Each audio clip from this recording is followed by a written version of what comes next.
नमस्कार साथियों, मैं हूं चरण सिंह राजपूत और आप देख रहे हैं फाइट फॉर राइट। आज हम बात करेंगे सियासत की, देश की राजनीति की, सत्तारूढ़ दलों की और विपक्ष में बैठे हुए दलों की, और जो केंद्र सरकार पर ईडी और सीबीआई के दुरुपयोग की बात चल रही है। और केंद्र सरकार को जो नौ नेताओं ने, जो विपक्ष के नेताओं ने पत्र लिखा है कि देश में लोकतांत्रिक व्यवस्था में निरंकुशता बढ़ती जा रही है, इन सब बातों को लेकर आज बात करेंगे। तो बात शुरू करते हैं। जब दिल्ली में जो है वो आबकारी नीति को लेकर घोटाले की बात सामने आई और मनीष सिसोदिया जो डिप्टी सीएम थे दिल्ली के, उन्हें लंबी पूछताछ के बाद सीबीआई ने गिरफ्तार किया। उसके बाद में ईडी ने शिकंजा कसा। इसी बीच में विपक्ष के 9 नेताओं ने प्रधानमंत्री को पत्र भी लिखा और उस पत्र के बाद में जिस तरह से बिहार के जो पूर्व मुख्यमंत्री है लालू प्रसाद यादव, उनके परिवार पर शिकंजा कसा गया। और उसमें आरोप है कि लालू प्रसाद यादव जब रेलवे मंत्री थे यूपीए सरकार में, तब उन्होंने नौकरी देने के नाम पर लोगों की जमीन लिखवा ली। तेजस्वी यादव भी चपेट में है और ये कहा जा रहा है कि तेजस्वी यादव की कभी भी गिरफ्तारी हो सकती है। जब इससे पहले मैंने कार्यक्रम चलाया था, 9 जो विपक्ष के नेता, उन्होंने पत्र लिखा प्रधानमंत्री को कि लोकतांत्रिक देश में निरंकुशता बढ़ती जा रही है। मैंने तब भी बोला था कि सीधा सीधा आरोप लोकतांत्रिक देश में निरंकुशता बढ़ते जाने का प्रधानमंत्री खुद पर है और उन्हें पत्र लिखा जा रहा था। उस कार्यक्रम में भी मैंने भी जो है स्पष्ट रूप से बोला था कि जिन लोगों ने पत्र लिखा है, जिन लोगों के सिग्नेचर उस पत्र में हैं, उन पे गाज गिर सकती है। और पहली गाज गिरी है लालू प्रसाद यादव के परिवार पर। तेजस्वी यादव ने भी उसमें सिग्नेचर किए थे। इसी बीच में तमिलनाडु के जो मुख्यमंत्री एम.के. स्टालिन, उन्होंने भी जो है प्रधानमंत्री से एक अपील भी की मनीष सिसोदिया वाले मामले में। तो कुल मिलाकर केंद्र सरकार ने क्षेत्रीय दलों पर शिकंजा कसना शुरू कर दिया है। और इस बीच में मैं स्पष्ट कर दूं कि कांग्रेस, भले ही राहुल गांधी आग उगल रहे हो प्रधानमंत्री नरेंद्र मोदी के खिलाफ में, भले ही राहुल गांधी, सोनिया गांधी पर पीछे जो है पूछताछ की गई हो, लेकिन राहुल इस बीच में जो है कांग्रेस का कोई लीडर जो है अभी गिरफ्तार नहीं हुआ है। लेकिन क्षेत्रीय दलों पर जो है शिकंजा कसा जाने लगा है। ये भी माने जाने लगा है कि कांग्रेस और भारतीय जनता पार्टी मिलकर क्षेत्रीय दलों को समाप्त करने में लग गई है। आम आदमी पार्टी जिस तरह से खुलेआम भारतीय जनता पार्टी को ललकार रही थी, विशेष रूप से प्रधानमंत्री नरेंद्र मोदी को, वो दिल्ली में देखा ही जा रहा है। ऐसे में प्रश्न उठता है कि क्या देश में वास्तव में सीबीआई, ईडी, इनकम टैक्स का दुरुपयोग हो रहा है। ऐसे में सबसे बड़ी बात यह है कि यदि केंद्र सरकार सीबीआई, ईडी या इनकम टैक्स का दुरुपयोग करती है, तो कहीं ना कहीं जिस नेता के खिलाफ दुरुपयोग किया भी जाता है, तो कहीं ना कहीं उसमें कुछ खामियां जरूर होती है, कुछ ना कुछ गलतियां जरूर होती हैं, तभी शिकंजा कसा जाता है। नहीं तो हर नेता पर शिकंजा कस दिया जाए, या जैसे विपक्ष जो है वो केंद्र सरकार पर ईडी, सीबीआई और इनकम टैक्स के दुरुपयोग का आरोप लगा रहा है, या ये कहा जा रहा है कि विपक्ष के नेता जो मोदी सरकार के खिलाफ बोल रहे हैं, यदि बोलने का साहस करते हैं, उन पर जो है वो ईडी या सीबीआई या इनकम टैक्स की छापेमारी करा दी जाती है। उन्हें डराने के लिए, उनका मुंह बंद कराने के लिए जो ईडी है, सीबीआई है, इनकम टैक्स है, इनका दुरुपयोग केंद्र सरकार कर रही है। ये विपक्ष का लगातार आरोप जो है वो लग रहा है। और इसी बीच में विधानसभा में जैसे अखिलेश यादव मुखर थे, फिर शिवपाल यादव मुखर है खुद, और राम गोपाल यादव ने एथिक के मामले में जो है जिस तरह से स्टेटमेंट दिया है, तो ये माना जा रहा है, और मेरी भी धारणा ये है कि अगला टारगेट यादव परिवार हो सकता है। विशेष रूप से यादव सिंह प्रकरण, जो नोएडा का मामला है, नोएडा प्राधिकरण का, उसमें पिछली बार भी ये बात सामने आई थी कि मुलायम सिंह यादव का परिवार उसमें चपेट में आ सकता है। और ये जो राजनीतिक के जानकार थे वो ये मान के चल रहे थे कि जब तक नेताजी मुलायम सिंह यादव जिंदा थे, तो कहीं ना कहीं प्रधानमंत्री नरेंद्र मोदी या गृह मंत्री अमित शाह उनका लिहाज कर रहे थे और ये माना जा रहा था कि जब तक मुलायम सिंह यादव है तब तक यादव परिवार सेफ है। मोदी सरकार कभी भी यादव परिवार को टारगेट बना सकती है, विशेष रूप से योगी आदित्यनाथ के मामले में। जैसे आपने देखा होगा, योगी आदित्यनाथ जब सांसद थे गोरखपुर से, तो वो अपनी मुलायम सिंह यादव के शासनकाल की जो है वो खामियां गिनाते गिनाते वो संसद में रो पड़े थे, इतनी पीड़ा थी उन्हें। तो निश्चित रूप से योगी आदित्यनाथ को इस परिवार के को लेकर जो उनके मन में चल रहा होगा वो कभी भी सामने आ सकता है, ये माना जा रहा है। तो अगला टारगेट जो है वो अखिलेश यादव परिवार माना जा रहा है जिस तरह से। और देख लीजिए, यदि विपक्षी ये माना जाता है कि आप चाहे स्वतंत्रता आंदोलन रहा हो, जेपी आंदोलन रहा हो, आप कांग्रेस के खिलाफ जिस तरह से मोर्चा खोला था पुराने समाजवादियों ने, चाहे वो डॉक्टर राम मनोहर लोहिया रहे हो, लोकनायक जयप्रकाश रहे हो, आचार्य नरेंद्र देव रहे हो, उसके बाद में कर्पूरी ठाकुर रहे हो, या दूसरे नेता जो जेपी आंदोलन के बाद में आए उनमें से, आप देख लीजिए कि जेपी आंदोलन के बाद में तो हालांकि जो नेता समाजवादी खड़े हुए उन्होंने कांग्रेस से मिलकर सत्ता का मजा लूटा, लेकिन उस जेपी क्रांति के से पहले, जनता पार्टी सरकार बनने से पहले जो समाजवादियों का संघर्ष था, चाहे आचार्य नरेंद्र देव हो, मैंने बोला सारे पुराने समाजवादी जितने भी थे, उन्होंने जो है वो असली समाजवादी के रूप में संघर्ष किया था। और समाजवादी की मैं लगातार परिभाषा बताता हूँ, समाजवादी वो है जो ऐशो आराम की जिंदगी त्याग कर, जो साधारण आदमी के बीच में साधारण लोगों के साथ रहकर जमीनी लड़ाई लड़े, वो समाजवादी होता है। बंगलों में रहने वाला आदमी कभी समाजवादी नहीं हो सकता है। और आज जो क्षेत्रीय दल है जो समाजवाद के नाम पर राजनीति कर रहे हैं, उन पर यदि गाज गिरी है तो उसका बड़ा कारण ये है कि वो बंगलों में रहकर समाजवाद की बात कर रहे हैं, बंगलों में रहकर समाजवाद स्थापित करने की वो सोच रहे हैं। या ये कह सकते हैं कि उन्होंने कार्यकर्ता को कार्यकर्ता नहीं रहने दिया, जो पुराने समाजवादी थे उनकी नीतियों को उन तक नहीं पहुंचाने दिया, समाजवाद का असली अर्थ उन लोगों को नहीं जो है बताया, एक तरह से कार्यकर्ता को गुलाम बनाकर रखा, जो आज स्थिति सामने है। भाई प्रश्न सीधा उठता है, यदि इस केंद्र सरकार जो है विभिन्न तंत्रों का दुरुपयोग कर रही है तो आप सड़कों पे आइए। इससे आप दूर दूर तक देख लीजिए, पूरे विपक्ष में यदि कांग्रेस को आप छोड़ दें, और कांग्रेस को भी मैं मान के चलूंगा कि देश में कोई बड़ा आंदोलन देश में खड़ा नहीं हुआ है, ना कोई बेरोजगारी को लेकर खड़ा हुआ, ना महंगाई को। और इस समय निश्चित रूप से सबसे बड़ा संकट देश में रोजी रोटी का है। जाति धर्म के नाम पर लोगों को उकसाकर, लोगों को भ्रमित करके जो जमीनी मुद्दे हैं उनसे ध्यान भटका रही है सरकार, ये लगभग जग जाहिर हो चुका है। और मीडिया में जो कारोबारी लोग आ गए हैं, एक तरह से मीडिया पूरी तरह से इस केंद्र सरकार जो मोदी सरकार है उसने हाईजैक किया है।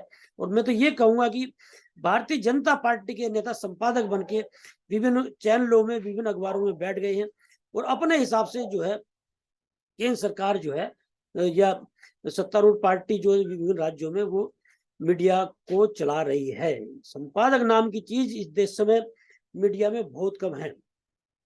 तो जुनूनी पत्रकार भले ही जो है इस समय पत्रकारिता कर रहे हैं, जो इस व्यवस्था से या तो उन्होंने रिजाइन दिया, उन्हें निकाल दिया गया, या ये कह सकते हैं कुछ यूट्यूबर जो हैं, यूट्यूब चैनल जो है, वेबसाइट, उन पे जमीनी काम हो रहा है। लेकिन यदि आप राष्ट्रीय मीडिया की बात करें तो राष्ट्रीय मीडिया में इस समय सत्ता की बात कहने के अलावा, पूंजीपतियों की पैरवी के अलावा दूसरा काम नहीं हो रहा है। मैं विपक्ष की पैरवी नहीं करना चाहूंगा, नहीं करता हूं। यदि क्योंकि कांग्रेस की सरकार में क्या होता था कि कांग्रेस क्षेत्रीय दलों के समर्थन से सरकार बनाती थी, यूपीए सरकार बनती थी, और क्षेत्रीय दलों को एक तरह से कांग्रेस ने पूरी छूट दे रखी थी। आज यदि क्षेत्रीय दलों पर भ्रष्टाचार का आरोप लगा है, या आज क्षेत्रीय दलों के जो नेतृत्व हैं उन्होंने अथाह संपत्ति अर्जित की है, तो निश्चित रूप से जो केंद्र में कांग्रेस की सरकारें रही हैं उनकी खुली छूट देने का ये नतीजा सामने है। और जो भारतीय जनता पार्टी ने बहुत मजबूती से इसे कब्जाया है। देश में यदि आज बात करें जिस तरह से विशेष रूप से प्रधानमंत्री नरेंद्र मोदी विदेश नीति को लेकर जिस तरह से वो लोगों को भ्रमित किए हुए हैं, जिस तरह से मीडिया के माध्यम से एक ह्यूमर फैला रखा है देश में कि इस नरेंद्र मोदी से बढ़िया प्रधानमंत्री देश में नहीं हुआ। और कुछ लोग तो ऐसे दिखाते हैं जैसे नरेंद्र मोदी से पहले देश में कुछ हुआ ही नहीं।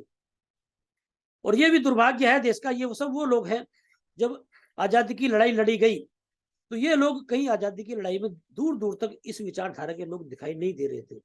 और इस विचारधारा के लोगों का तो ये मानना था, ये आरोप भी उन पर लगाया कि अंग्रेजों के पैरोकार बने हुए थे और वो लोग ये मान के चलते थे कि अंग्रेजों ने आकर मुगल शासन को खत्म किया है। तो क्योंकि इनका मुख्य उद्देश्य जो है, इन लोगों का जो एजेंडा रहा वो हिंदुत्व का और हिंदू राष्ट्र का रहा है।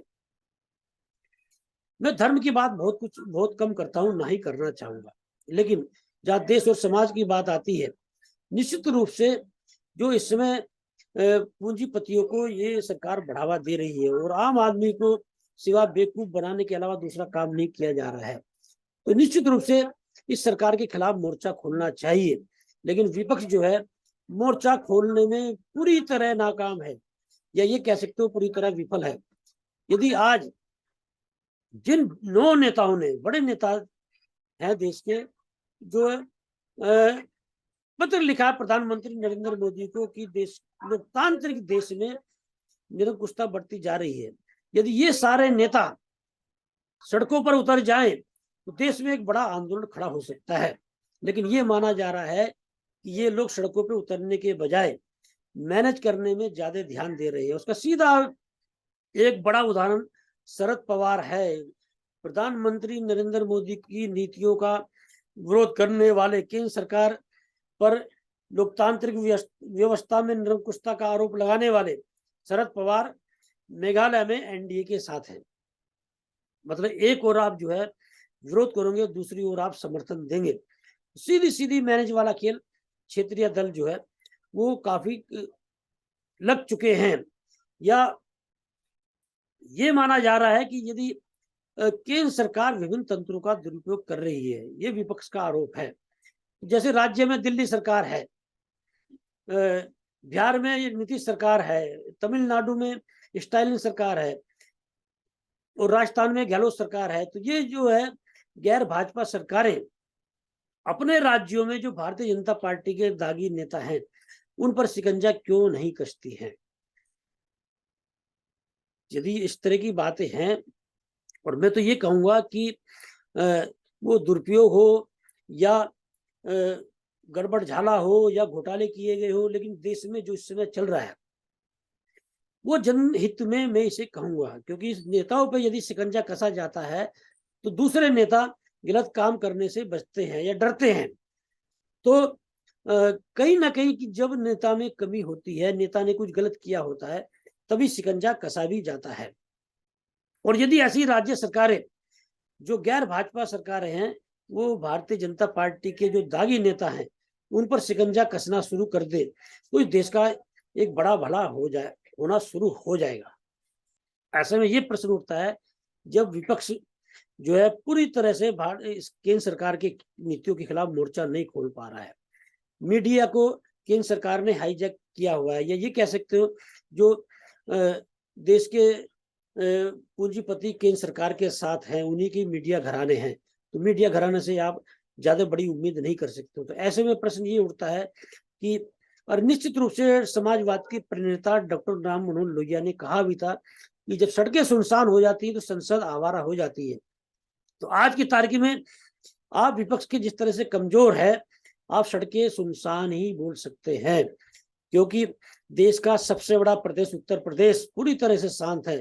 चाहे विपक्ष में समाजवादी पार्टी हो या बहुजन समाज पार्टी हो, दूर दूर तक कोई बड़ा आंदोलन उत्तर प्रदेश में नहीं दिखाई दे रहा है। और उत्तर प्रदेश ही नहीं, किसी भी प्रदेश में आप चले जाइए कि इस केंद्र सरकार के खिलाफ कोई बड़ा आंदोलन नहीं खड़ा हो रहा है, जबकि अगले ही साल लोकसभा चुनाव हैं। तो ये माना जा रहा है कि आज के विपक्ष से कोई बड़ी उम्मीद करना अकलमंदी नहीं है। ऐसे में ये प्रश्न उठता है, जब विपक्ष जो है पूरी तरह से विपक्ष की भूमिका नहीं उठा पा रहा है, तो विपक्ष की भूमिका कौन उठाए, विपक्ष की भूमिका में कौन आए। ये माना जाता है कि लोकतांत्रिक व्यवस्था में जब विपक्ष के आवाज उठाने वाले सारे तंत्र, लोकतंत्र की रक्षा करने वाले सारे तंत्र यदि विफल साबित होना लगे, खिलाफ साबित होने लगे, तो जनता को विपक्ष की भूमिका निभानी चाहिए। तो आज देश में जिस तरह के हालात हैं, ऐसे में जनता को आगे आकर विपक्ष की भूमिका निभानी चाहिए। और मुझे कहते हुए कोई हिचकिचाहट नहीं हो रही है। लोगों में जो समझौतावादी प्रवृत्ति का जो प्रचलन बढ़ा है, समझौतावादी प्रवृत्ति के जो लोग की संख्या लगातार बढ़ी है, जिस तरह से ऑफिसों में, राजनीतिक मंचों पर, चौपाल पर, घरों पर जो है समझौता किया जा रहा है, उसके चलते देश में निरंकुशता बढ़ रही है। चाहे वो कोई सा भी मंच हो, उससे निश्चित रूप से देश और समाज का नुकसान हो रहा है। आज की तारीख में लोगों को जागरूक होना चाहिए। लोगों को जो है यदि कहीं गलतियां हो रही है उसका विरोध करना चाहिए, और यदि लग रहा है कि केंद्र सरकार की गलत नीतियों से देश का नुकसान हो रहा है, विशेष रूप से मैं बार बार बोलता हूं, देश में जो श्रम कानून में जो संशोधन हुआ है, अभी पूरी तरह से भले लागू ना हुआ हो, इसमें नौकरी पेशा आदमी का बहुत नुकसान है। या ये कहा जा सकता है कि निजी संस्थाओं में एक तरह से श्रमिकों को बंधुआ बना के रख लिया जाएगा। ये जो इस समय श्रम कानूनों में संशोधन हुआ है, मतलब लड़ने वाले लोग जो हैं उनकी संख्या लगातार कम हो रही है, और समझौतावादी प्रवृत्ति के लोगों की संख्या लगातार बढ़ रही है। और उसी के दुष्परिणाम सामने आ रहे हैं कि रोज आप अखबार उठा के देख लीजिए, आप चैनलों पर देख लीजिए कि होनहार बच्चे जगह जगह सुसाइड कर रहे हैं। उसका बड़ा कारण ये है कि देश में प्रतिभाशाली बच्चों को, प्रतिभाशाली युवाओं को उनका मान सम्मान अधिकार नहीं मिल पा रहा है। या ये कह सकते हैं कि राजनीतिक दल जो है, चाहे उस सत्ता में बैठे हो या विपक्ष के हो, उनका एकमात्र उद्देश्य सत्ता को पाना होता है। सत्ता में बैठे हुए दल वो सारी योजनाएं अपने वोट बैंक को निर्धारित करते हुए लाते हैं, और विपक्ष में बैठे हुए जितने भी दल हैं वो जो आंदोलन करते हैं वो भी वोट बैंक को ध्यान में रखते हुए करते हैं। जनहित से आज की तारीख में जितने भी राजनीतिक दल है, इनका कोई लेना देना नहीं है। आजादी की लड़ाई इस समय के निकले हुए नेताओं में जो देशभक्ति थी, जो समर्पण का भाव था, जो वो त्याग बलिदान की भावना थी, वो आज के नेताओं में दूर दूर तक नहीं दिखाई देती है। जैसे लोग प्रधानमंत्री नरेंद्र मोदी के बारे में लगातार उनके समर्थक बोलते हैं कि नहीं, गरीब परिवार से है, परिवार के लिए कुछ नहीं किया है। यदि आप प्रधानमंत्री नरेंद्र मोदी का रहन सहन, खान पीन और उनका रुतबा देखेंगे तो राजाओं महाराजाओं से कम ऐशो आराम प्रधानमंत्री के नहीं है।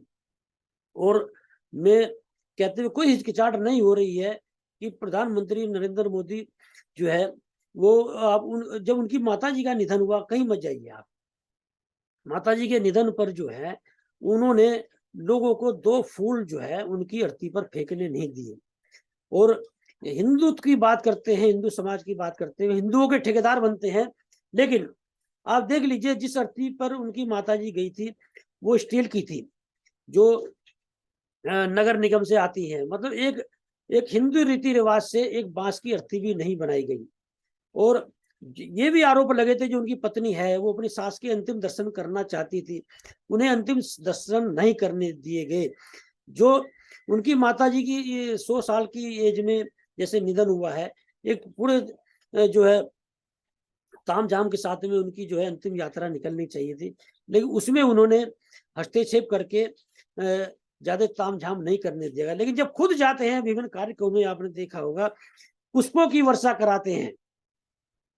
लोग कहेंगे, उनके समर्थक कहेंगे कि भाई लोग जाते हैं, उनका स्वागत होता है, लेकिन मैं स्पष्ट कर दूं, जो शासन के लोग होते हैं वो अपनी वाई लूटने के लिए वो इस तरह की व्यवस्था कराते हैं और लोगों को पुष्प लाकर देते हैं। तो मेरा ये प्रश्न है कि जिस देश में लोगों के बड़े स्तर का तबका जो है उनके 2 वक्त की रोटी के लाले पड़े हुए हैं, उस देश में प्रधानमंत्री जो है अपने ऊपर पुष्पों की वर्षा कराए, मतलब एक तरह से ये राजाओं महाराजाओं वाला जो स्वागत कराने वाला जो प्रचलन देश में चल रहा है, इसके बारे में जो उनके समर्थक हैं या अंधभक्त हैं उनकी निगाह नहीं जाती है। वो तो ये कहेंगे कि देश के प्रधानमंत्री हैं, उनका स्वागत इतने तामझाम से होना चाहिए। लेकिन जो ब्यूरोक्रेट हैं, जो प्रधानमंत्री या मुख्यमंत्री दूसरे नेताओं पर जो स्वागत में पैसा खर्च करते हैं, वो भ्रष्टाचार करके ही उसकी भरपाई करते हैं। तो निश्चित रूप से आज देश में जो दिखावे का दौर चल रहा है, जो जिस तरह से गिने चुने पूंजीपतियों को बढ़ावा मिल रहा है, जिस तरह से आम आदमी को भ्रमित किया जा रहा है और जमीनी मुद्दे लगभग गायब हैं, ऐसे में लोगों को जागरूक होना चाहिए और अपने विवेक से सच और झूठ का जो है वो मंथन करना चाहिए। और यदि आज कुछ नहीं करने की जरूरत है, अपने परिवार में ही आप निगाह दौड़ा लीजिए कि परिवार में रोजगार की स्थिति क्या है, या जो बच्चे विभिन्न संस्थाओं में काम कर रहे हैं, निजी संस्थाओं में काम कर रहे हैं, कि उनके ऑफिसों में माहौल क्या है, या जो है जिस तरह का आज वेतन मिल रहा है, जिस तरह की सुविधाएं हैं, क्या उससे संतोषजनक कहा जा सकता है। आप देख लीजिए, इसी देश में एमएल, सीएल, पीएल तमाम तरह की छुट्टियां होती थी और एक व्यवस्था थी, एक माहौल था। यदि आप बड़ी बड़ी कंपनियों में भी आज कोई छुट्टी देने को तैयार नहीं है और कहा जा रहा है कि जो है 12 घंटे की ड्यूटी देश में रहेगी और 3 दिन का जो है 3 दिन छुट्टी रहा करेगी। इस देश में जब कोई संडे की छुट्टी देने को आज तारीख में छोटी छोटी कंपनियां, काफी बड़ी भी कंपनियां हैं, देने की तैयार नहीं है, तो 3 दिन की छुट्टियां कैसे रहेंगी। ये जो बदलाव के नाम पर जो शोषण का खेल देश में शुरू हुआ है और जो विकास के नाम पर जो आम आदमी का शोषण शुरू हुआ है और आम आदमी को एक तरह से इस्तेमाल ही वोट के रूप में इस देश में किया जा रहा है, और जिस तरह से एक धर्म के नाम पर सत्ता हथियाने का जो खेल देश में चल रहा है, उसे समझने की जरूरत है। और मैं जाति धर्म के नाम पर राजनीति करने का आरोप सत्तारूढ़ पार्टी भारतीय जनता पार्टी पर ही नहीं लगाऊंगा। जो विपक्ष की पार्टी है, विशेष रूप से क्षेत्रीय दल, इन्होंने भी सिवा जाति के नाम पर राजनीति करने के अलावा दूसरा काम नहीं किया है, जिसके दुष्परिणाम सामने है। और मैं हर अपने कार्यक्रम में बोलता हूं कि वंशवाद और परिवारवाद के नाम पर खड़ा हुआ नेतृत्व देश के लिए कभी मजबूत साबित नहीं हो सकता है, देश का कभी भला नहीं कर सकता है। ये चम्मच की चांदी लिए हुआ यदि कोई युवा आज नेतृत्व कर देश के खड़ा हुआ है और यदि वो अपने ऐशोआराम नहीं त्याग रहा है और यदि उसके अंदर समर्पण और त्याग बलिदान की भावना नहीं है, उससे आप देश के समाज की कोई उम्मीद नहीं कर सकते हो।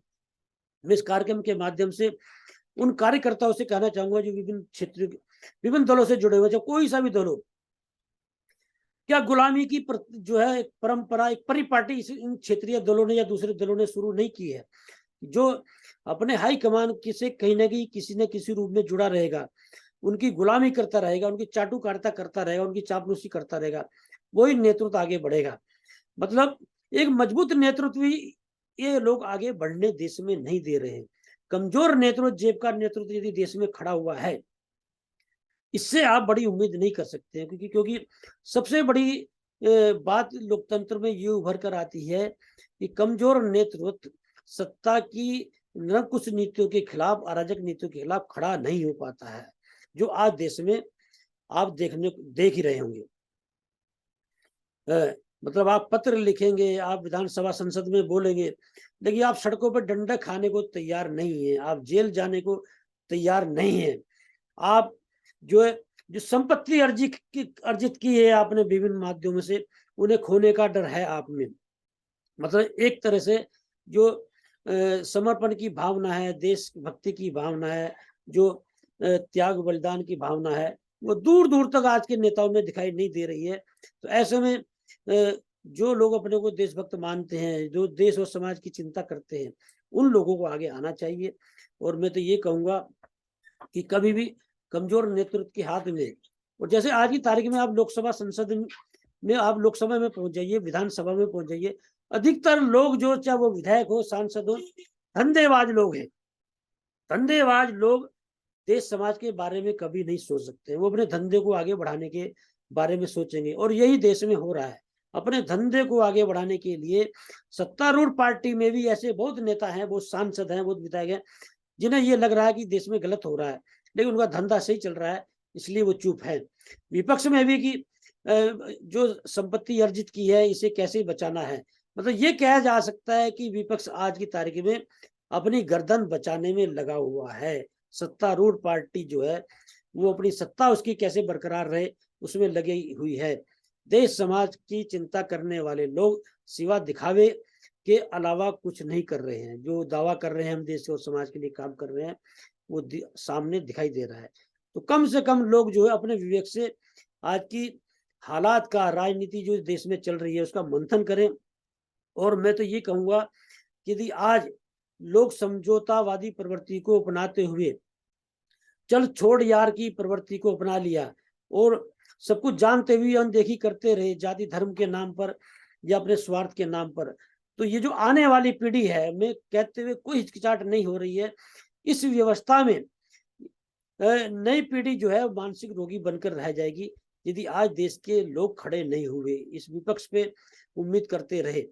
और ये पीढ़ी आज के इस दौर में जो लोग जिम्मेदार लोग हैं, जो लोग हैं, इस पीढ़ी को आने वाली पीढ़ी कभी माफ नहीं कर पाएगी यदि आज अराजक नीतियों के खिलाफ खड़े नहीं हुए, आज सच को सच कहने की हिम्मत पैदा नहीं की, झूठ को झूठ कहने की हिम्मत पैदा नहीं की और आज मान सम्मान अधिकार की लड़ाई लड़ने के लिए सड़कों पर नहीं उतरे, तो आने वाली पीढ़ी कभी माफ नहीं करेगी। और मेरा मानना यह है कि सबसे बुरे दौर इस दौर को कहा जाएगा जो आज चल रहा है। लोग कितने बड़े बड़े दावे करें। नमस्कार, फिर किसी ज्वलंत मुद्दे के साथ मिलेंगे।